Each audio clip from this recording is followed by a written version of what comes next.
2022 में चुनाव भी है, आपको नहीं लगता योगी आदित्यनाथ को टक्कर देने के लिए राकेश टिकैत ने मूड बना लिया? कह रहे हैं कि 2 वैक्सीन लगानी है, 2 डोज लगानी है, पहली 2022 में योगी को लगाएंगे, फिर 2024 में मोदी को लगाएंगे। देखिए, राकेश टिकैत वो आदमी है, जब वो डायरेक्ट चुनाव में जाता है तो अपनी जमानत नहीं बचा पाता। और वो आदमी यदि ये कहे कि वो वैक्सीन योगी जी के लगाएगा और 24 में मोदी जी को लगाएगा, तो भैया बात सुनो, ऐसा है कि ये जो एंटोनियो माइनो के टुकड़ों पे तुम पल रहे हो और यहाँ किसान के नाम पे ये जो अराजकता फैला रहे हो ना, इस देश का किसान ऐसा तो हो ही नहीं सकता। और तुम तो किसान हो ही नहीं। एक तरफ किसानों को बोलता है कि जो है अपने फसलों को आग लगा दो, और अपने जो है टन के टन गन्ने जो है मिलों में उतरवा के उसकी फसल की जो है भुगतान ले रहा। भाई तू अपने खेतों के गन्नों में आग लगाना, अगर किसानों का इतना हितैषी है। कौन सा किसान है राकेश टिकैत? एकड़ के एकड़ इसकी बेनामी संपत्तियां, तमाम इसके ईंटों के भट्टे, तमाम जो है इसके पेट्रोल पंप, तमाम गाड़ियों के इसके शोरूम, और उसके बाद ये बोलता है कि जो है किसान अपनी फसलों को आग लगा दो। देखो भैया, देश के अंदर कायदा है, देश के अंदर कानून है। मैं तो देश की केंद्र सरकार से और उत्तर प्रदेश सरकार से अनुरोध करता हूं कि इसकी जो ये आय से अधिक की संपत्ति है, जो ये 2 राज्यों में 3 राज्यों में जो इतना लंबा चौड़ा जो फैलावा कर रखा है, इसकी तो पहले जांच हो। और ऐसे लोगों को फंड कौन कर रहा है? क्योंकि देखो, देश के अंदर अराजकता आप इतने दिन के लिए नहीं सह सकते। आज 6 महीने हो गए, देश का नाटक बना के रख दिया इन लोगों ने। देश की राजधानी की सीमाएं सील कर रखी हैं। जब इस दिल्ली के अंदर लोग ऑक्सीजन के लिए तिल तिल करके मर रहे थे, इन खालिस्तान के समर्थकों ने तमाम ऑक्सीजन के जो है टैंकरों को रोकने का काम किया था। देश की राजधानी के अंदर जो है मेडिकल सप्लाईज को अवरोध किया था। तो ये लोग मानवतावादी नहीं है, ये लोग सिर्फ और सिर्फ देश के अंदर अराजकता फैला सकते हैं। आपने देखा होगा जो 26 जनवरी की कांड के ऊपर जो दिल्ली पुलिस ने चार्जशीट फाइल की है, उस पे क्या लिखा जा रहा है, उसमें क्या आया है कि ये लोग लाल किले को जो है कब्जा करना चाहते थे। भाई क्या करना क्या चाहते हो भाई? और ये लोग उन किसानों के, ये कोई किसानों का आंदोलन, मैं पहले दिन से बोल रहा हूं, ये ना किसानों का आंदोलन था, ना किसानों का आंदोलन है, ना इस आंदोलन का किसानों से कोई लेना देना है। ये मैं आपको कुछ डॉट्स जोड़ के बताता हूं। आपको याद होगा कि जो ग्रेटा थनबर्ग की टूल किट एक्सपोज हुई, उसके बाद अभी कांग्रेस की टूल किट एक्सपोज हुई, तो ये सारा का सारा ये उसी टूल किट के अदाकार हैं। ये लोग उसी चीज को एग्जीक्यूट करने पर तुले हुए हैं, और ये लोग लोगों की लाश के ऊपर राजनीति करके सत्ता के गलियारे तक पहुंचना चाहते हैं। इन लोगों को ना किसान से संवेदनशीलता है, ना किसानों के मुद्दे से संवेदनशीलता है। आपको जानकर हैरानी होगी, जिस सरसों का समर्थन मूल्य लगभग 4500 रुपये रखा गया है, बाजार में 7200 रुपये के दाम पर किसानों की फसल खरीदी गई है। आप सोचिएगा जरा। और ये राकेश टिकैत और चढ़ूनी जैसे लोग किस प्रकार की राजनीति कर रहे हैं, ये जो है प्रदेश का किसान देख रहा है, देश का किसान देख रहा है। ये कुछ भी नहीं है, ये एंटोनियो माइनो के जो है गुर्गे हैं, उसकी जूठन पर पल रहे दलाल हैं, उसके अलावा कुछ भी नहीं है। अच्छा, आपको नहीं लगता 2022 में कहीं ना कहीं योगी आदित्यनाथ को उस चीज़ का नुकसान होने वाला है? देखिए, योगी आदित्यनाथ पहली बात तो एक सन्यासी आदमी है, और जिस वक्त उनको मुख्यमंत्री घोषित किया गया था, उस वक्त जो है एक सन्नाटा पसर गया था इस देश की लुटियन लॉबी के अंदर कि कैसे एक भगवाधारी को देश के सबसे बड़े प्रदेश की कमान जो है सौंप दी। भाई इस देश में तो आपने देखा होगा पिछले 6-6.5 दशकों से सेक्युलरिज्म का कीड़ा काटता है इस देश को और इस देश के जो है तमाम सो कॉल्ड बुद्धिजीवियों को। तो एक भगवाधारी का प्रदेश के मुख्यमंत्री के पद पर जो है आसीन हो जाना, इस देश के तमाम लुटियन लॉबी और जो इस देश के अंदर जो अराजकता फैलाने वाले दलाल गैंग के लोग हैं, उन लोगों को ये जो है सूझ नहीं रहा था। तो इन दलाल लॉबी ने इस देश के अंदर क्या करना चाहा, सबसे पहले इन लोगों ने जो है दलित आंदोलन के नाम पे भड़काया। आपको ध्यान होगा कि वो एक दलित का मुद्दा बनाकर जो सुप्रीम कोर्ट से आदेश आया था कि उस पे कैसे आप बिना जांच के एफआईआर नहीं कर सकते, तो वो एक जो है दलित विरोधी भाजपा, जबकि उसका सरकार से लेना देना कुछ नहीं था, वो कोर्ट का आदेश था। और उसके बाद जो है इन विपक्ष के लोगों ने जो है दलित वर्सेस बीजेपी करने की कोशिश की। जब इनको लगा यहां पर भी दाल नहीं गल रही, अब इस देश का दलित जो है थोड़ा पढ़ लिख गया है, समझ गया है, उसको जो है इन मुद्दों की और इन प्रपंचों की जो है जानकारी अच्छी तरीके से हो गई है, तब इन्होंने जो है हिंदू मुसलमान करने की कोशिश करी। सीए एनआरसी के मुद्दे पर मुसलमानों को जो है सड़कों पर लाकर बिठा दिया और जो है उनको आंदोलन करने के लिए खड़ा कर दिया।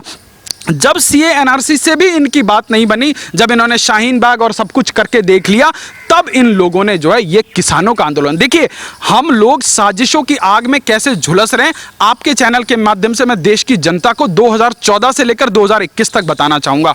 आप बताइए, जब तक कांग्रेस इस देश में पिछले एक दशक से राज कर रही थी, 2004 से 2014 तक राज कर रही थी, इस महाराष्ट्र के अंदर मराठा आंदोलन की आग क्यों नहीं लगी? जबकि प्रदेश में भी उनकी सरकार थी 15 साल तक, और जो है देश में भी उनकी सरकार थी। हरियाणा के अंदर पूरे के पूरे 2 कार्यकाल तक कांग्रेस की सरकार रही, केंद्र में भी इनकी सरकार रही। हरियाणा में जाट आंदोलन ने क्यों नहीं आग लगाया?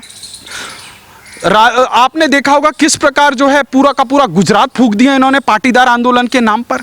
उसके बाद इन्होंने राजस्थान फूंक दिया जो है गुजर आंदोलन के नाम पर। तो ये लोग, जो एक तरफ देश में एक प्रधानमंत्री है जो 130 करोड़ भारतवासियों के गौरव को लेकर विश्व पटल पर खड़ा होता है और बताता है कि हमारी ताकत क्या है, और दूसरी तरफ ये लोग जो 10 जनपद के दलाल हैं, वो लोग देश को जो है पिछले 7 सालों से किस प्रकार से जो है रोज नई षड्यंत्र के तहत आग लगाने पर तुले हुए हैं। तो जनता तो इनका चुनाव दर चुनाव इलाज कर ही रही है। और आज जिस कोविड की महामारी से हम लोग लड़ रहे हैं, ये कहीं ना कहीं कांग्रेस की देन है। कैसे देन है? क्योंकि ये जो कांग्रेस के शासित 5+1 दिल्ली का प्रदेश है, यहां पर इस देश में कोविड की जो मोर्टेलिटी रेट है वो सबसे ज्यादा है। लगभग 60% जो कोविड की मौतें हैं वो महाराष्ट्र, छत्तीसगढ़, झारखंड, राजस्थान, पंजाब और दिल्ली।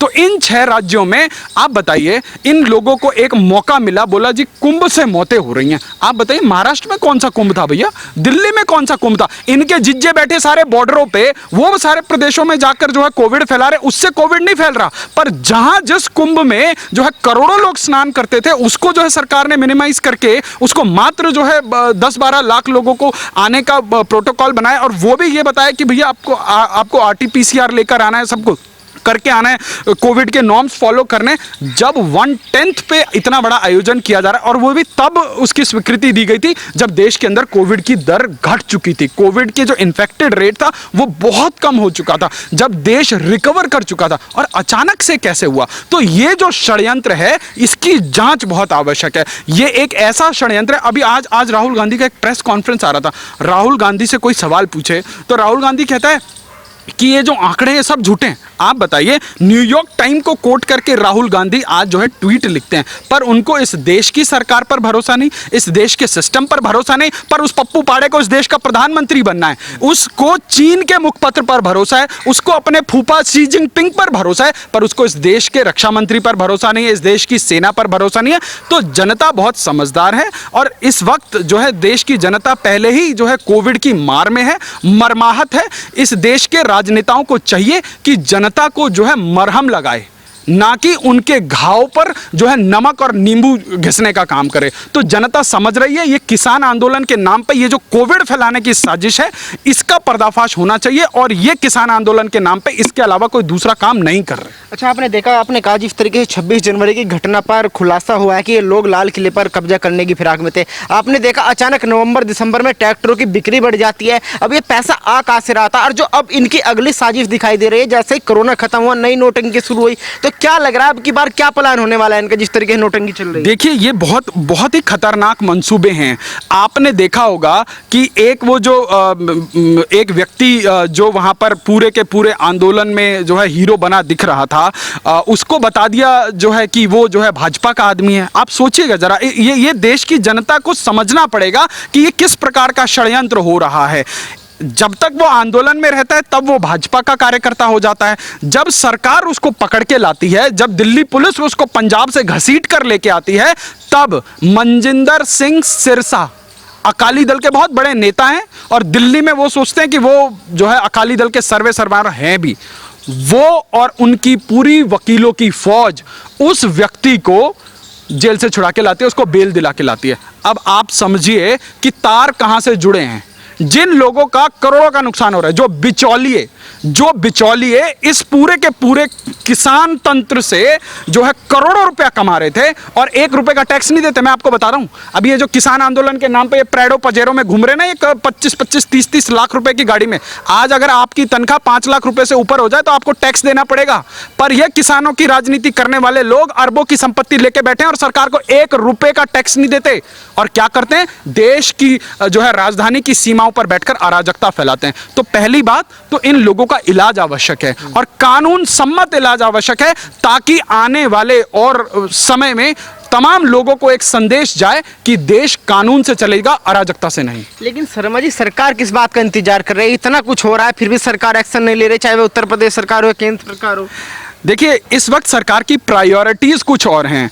आज इन तथाकथित आंदोलनकारियों की वजह से कोरोना गांव-गांव में पहुंच चुका है और सरकार की प्रायोरिटी ये है कि हेल्थ इंफ्रास्ट्रक्चर पर काम किया जाए। आज आप देखिए, पुलिस से लेकर प्रशासन के सभी लोग क्या काम कर रहे हैं कोरोना से बचने के लिए, कोरोना से गांव-गांव तक बचाने के लिए। उत्तर प्रदेश को अभी जो है WHO से सराहा गया है। अभी इलाहाबाद हाई कोर्ट जो कुछ महीने पहले कुछ क्रिटिसाइज कर रहा था, आज इलाहाबाद कोर्ट जो है उत्तर प्रदेश सरकार की सराहना कर रहा है। तो इस वक्त सरकार की प्रायोरिटीज ये हैं कि अधिक से अधिक लोगों को बचाया जाए, अधिक से अधिक लोगों को आरोग्य दिया जाए। तो आज जो है इस कोरोना की आड़ में, कोरोना फैलाने की जो साजिश करने वाले लोग हैं, उनके चाल चरित्र और चेहरे देश की जनता और सरकार भी जो है पहचान रही है और सही समय आने पर इन लोगों के बक्कल निश्चित रूप से उतारे जाएंगे।